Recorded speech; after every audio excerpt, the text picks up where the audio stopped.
Full on जोश के साथ। कौन कहता है कि कामयाबी किस्मत तय करती है? दोस्त, अगर इरादों में दम हो ना तो मंजिल भी झुका करती है। नमस्कार, मेरा नाम है पार्थ और मैं डाउटनट नीट के इस चैनल पर पढ़ाता हूं जीव विज्ञान। आज मैं आपको बताने वाला हूं कि लास्ट 1 मंथ स्ट्रेटेजी क्या होने वाली है आपकी नीट 2022 के एग्जाम के लिए। किस तरीके से आपने प्रिपरेशन करनी है, कौन कौन से वो पॉइंट्स हैं जो आपको अपने दिमाग में रखने हैं आखिरी 30 दिनों में, कौन कौन से वो चैप्टर हैं, कौन कौन से वो चैप्टर डू और डाई वाले हैं, किनका वेटेज ज्यादा है, वो सारी चीजें आज हम डिस्कस करेंगे। तो स्टार्टिंग से लेकर एंड तक इस वीडियो को जरूर देखिएगा। एक एक बिंदु जो मैं आपको बताने वाला हूं उसको कृपया करके अपनी कॉपी में जरूर लिखते जाइएगा। सबसे पहली चीज जो आपने करनी है वो ये कि आपने 2 से 5 बजे का ये जो टाइम इंटरवल जो होएगा इसमें सोना नहीं है। क्यों? क्योंकि आपको 30 दिनों तक यानी अगले आने वाले नीट के एग्जाम तक आपने एक बायोलॉजिकल क्लॉक सेट करनी है। क्या? 2 से 5 बजे के इस टाइम इंटरवल में आपने सोना नहीं है, आपने क्वेश्चंस की प्रैक्टिस करनी है। क्योंकि इस टाइम पर अगर आप सोए तो आप डेफिनेटली नीट के एग्जाम में भी फिर सोएंगे।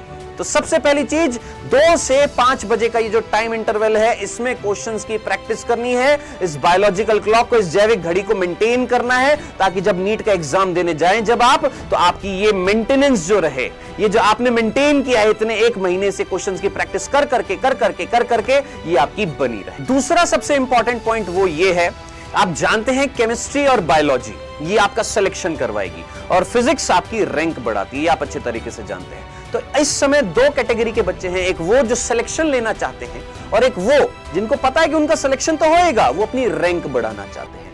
तो मैं आप दोनों तरीके के बच्चों से ये गुजारिश करूंगा, जो सिलेक्शन लेना चाहते हैं प्लीज अपनी केमिस्ट्री और अपनी बायोलॉजी को स्ट्रॉन्ग करिएगा। अगर आप इस टाइम पर फिजिक्स के नए नए कंसेप्ट सीखने के लिए अगर उतारू हो रहे हैं तो भाई साहब आपकी जो सिलेक्शन होने के चांसेस है वो भी कम हो जाएंगे। सो वो बच्चे जो चाहते हैं कि उनका 500 550 तक कई कॉलेजेस में एडमिशन हो जाता है, प्लीज अपनी केमिस्ट्री और बायो को ज्यादा से ज्यादा स्ट्रॉन्ग करें। और वो बच्चे जो ऑलरेडी टॉपर हैं, जो चाहते हैं कि उनके मार्क्स बहुत ज्यादा आए, वो फिजिक्स पर और एम्फेसाइज करें और अच्छे तरीके से उसकी प्रैक्टिस करें। अगले 30 दिनों की प्रिपरेशन के दौरान आपने नेक्स्ट 15 डेज में अपना पूरा सिलेबस कंप्लीट करना है। जी हां, पूरा का पूरा सिलेबस आपने रिवाइज करना है, कंप्लीट करना है। अगर आपने अभी तक नहीं किया है तो प्लीज आज से ही स्टार्ट कर दीजिए रिवीजन। नेक्स्ट 15 डेज में आपने पूरा सिलेबस कंप्लीट करना है। अब सर कौन कौन से वो चैप्टर्स हैं डू और डाई वाले जिन्हें हमें कंप्लीट करना है? आइए मैं आपको एक एक करके हर एक सब्जेक्ट के बताने वाला हूं। सबसे पहले मैं बात करूंगा किसकी?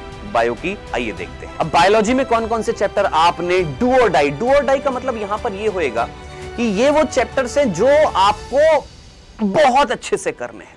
ऐसा नहीं है कि सारे और जो हैं जो नहीं करने। मैं लगभग 12 से 13 चैप्टर आपको ऐसे बताने वाला हूं जिन पर आपकी बहुत जबरदस्त कमांड होनी चाहिए। ठीक है, नोट करते जाइएगा मेरे साथ साथ। सबसे पहला बायोमॉलिक्यूल्स, सेकंड जेनेटिक्स के दोनों चैप्टर 12th क्लास के, principles of inheritance and variation, molecular basis of inheritance, ये जेनेटिक्स के ये दोनों चैप्टर बहुत अच्छे से करिएगा। नेक्स्ट बायोटेक्नोलॉजी के दोनों चैप्टर, उसके प्रिंसिपल एंड प्रोसेसेस और उसकी एप्लीकेशंस। टोटल कितने हो गए? 5 चैप्टर। नेक्स्ट सेल वाला जो पूरी यूनिट जो है, ठीक है, जिसमें आपका बायोमॉलिक्यूल्स मैंने आपको ऑलरेडी बता दिया है ना, सेल वाला, और cell cycle and cell division, ये भी आपने अच्छे से करना है। Next sexual reproduction in flowering plants, इसको बहुत अच्छे तरीके से करिएगा। ह्यूमन रिप्रोडक्शन, इसको भी अच्छे तरीके से करना है। ऑर्गेनिज्म एंड पॉपुलेशन, इकोलॉजी का ये वाला जो चैप्टर है इसको भी अच्छे से करना है। Plant kingdom, animal kingdom, try करिएगा एनिमल किंगडम को लास्ट में करने के लिए, लेकिन करिएगा जरूर। ठीक है, प्लांट किंगडम, एनिमल किंगडम दोनों इंपॉर्टेंट है। और लास्ट एनाटॉमी इन फ्लावरिंग प्लांट्स। ये वो लगभग 13 से 14 ऐसे चैप्टर हैं जिन पर आपकी धांसू कमांड होनी चाहिए। किसमें? बायो में। बाकी चैप्टर भी आपने पढ़ने हैं, लेकिन ये वो चैप्टर हैं जो बहुत ज्यादा स्कोरिंग है, जिनसे बहुत सारे क्वेश्चंस आए हैं। ठीक है, मैंने पिछले प्रीवियस ईयर के जितने भी पेपर्स हैं उनका एनालिसिस करके ये वो चैप्टर निकाले हैं जिनसे ढेर सारे प्रश्न आए कंपैरेटिवली और चैप्टर से। अब बात करते हैं किसकी? केमिस्ट्री की। अब केमिस्ट्री के ये वो जो चैप्टर्स जो हैं, ये मैं अपने बेसिस पर नहीं बोल रहा हूं, डाउटनट के जो एक्सपीरियंस टीचर जो हैं उनके बेसिस पर बोल रहा हूं। उनसे मैंने बात करी और उन्होंने मेरे को बताया कि ये वो चैप्टर्स हैं जो जिनका एनालिसिस करके उन्होंने बताया है कि ये वो चैप्टर्स हैं जिनसे डू और डाई वाले, जहां से वेटेज बहुत ज्यादा है इन चैप्टर्स का। तो ये आप प्लीज नोट करते जाइएगा। सबसे पहला चैप्टर केमिकल बॉन्डिंग, दूसरा पी ब्लॉक। डी और एफ ब्लॉक अगर आपने अभी तक नहीं पढ़ा है तो उसमें इतना ज्यादा घुसने की जरूरत नहीं है ना। सो पी ब्लॉक ज्यादा से ज्यादा अच्छे से तैयार करिए। Coordination compound, GOC and hydrocarbons, biomolecules and polymers, chemical and ionic equilibrium, thermodynamics and thermoelectricity. Organic chemistry में आपके अल्कोहल है, फिनॉल है, ईथर है, अमीन्स है, हेलो एल्केन्स है, हेलो एरीन्स है ना। अराउंड 9 एक चैप्टर है। प्रत्येक चैप्टर को अच्छे से रिवाइज करिए, अच्छे से कम एक दिन में आप 2 से 3 चैप्टर ये ऑर्गेनिक केमिस्ट्री के अभी से रिवाइज कर लें, ठीक है। सॉलिड स्टेट है, कोऑर्डिनेशन कंपाउंड, लिक्विड सॉल्यूशंस हैं और हाइड्रोजन है, ठीक है। सो ये वो केमिस्ट्री के चैप्टर्स हैं जिनको आपने अगले 15 दिनों में पूरा रिवाइज करना है, ठीक है। इधर उधर भटकना नहीं है। सारी चीजें आपको इस चैनल पर मिल जाएंगी, सारी प्लेलिस्ट बनी हुई है। इन सारी चीजों को रिवाइज करना अब स्टार्ट कर दीजिएगा, ठीक है।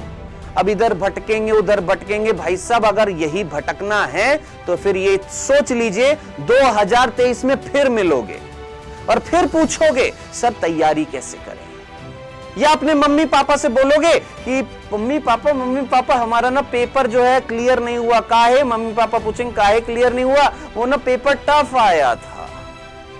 तो भाई साहब ऐसी सोच अगर आपकी है तो हम आपको क्लियरली बता दें आपका सिलेक्शन नहीं होने वाला है। बेटा सिलेक्शन उनका भी तो होगा जो 600 से ज्यादा 650 से ज्यादा मार्क्स लेकर आएंगे। वो भी तो पढ़ रहे हैं, वो भी तो रिवीजन कर रहे हैं ना, है ना। सो प्लीज अपना रिवीजन स्टार्ट कर दीजिए, केमिस्ट्री का भी, बायो का भी। अब हम बताएंगे किसके बारे में? फिजिक्स के बारे में। फिजिक्स से लगता है डर, टेंशन मत लीजिए।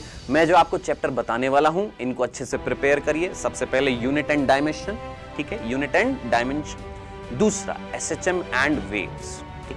तीसरा सेमीकंडक्टर। चौथा एटम्स एंड न्यूक्लियाई। पांचवा kinematics and NLM. Next thermodynamics. Next photo electric effect. Next gravitation.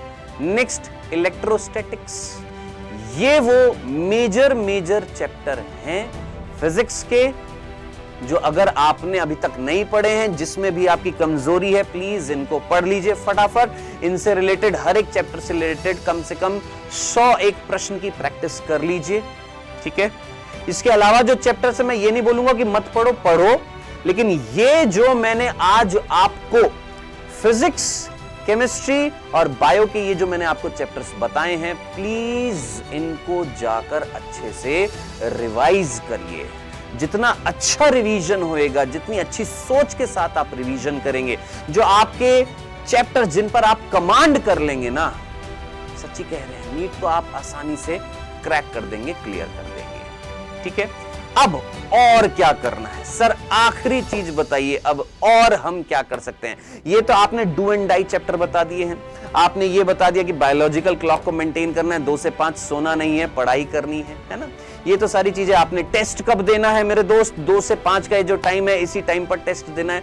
और लास्ट में हम क्या कर सकते हैं? तो लास्ट में आपने क्या करना है? आपने हर एक हफ्ते के बाद में जितने भी आप चैप्टर्स पढ़ रहे हैं उनका देना है मॉक टेस्ट।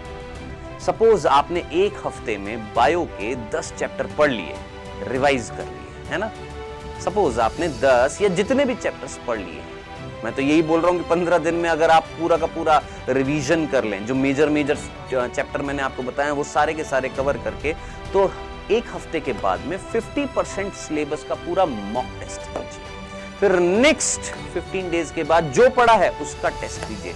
ये 2 हो गए हैं मॉक टेस्ट। उसके बाद अगले 15 दिनों में फुल सिलेबस के दीजिए टेस्ट।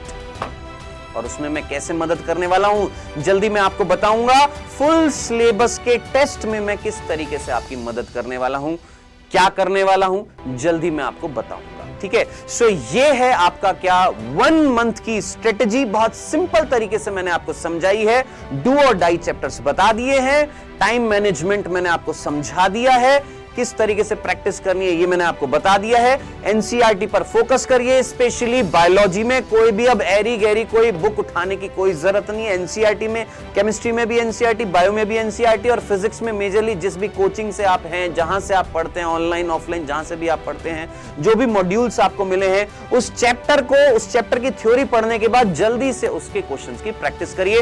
तो आज के लिए बेटा इतना ही है। कोशिश करिए मेरी इन बातों पर अमल करने की।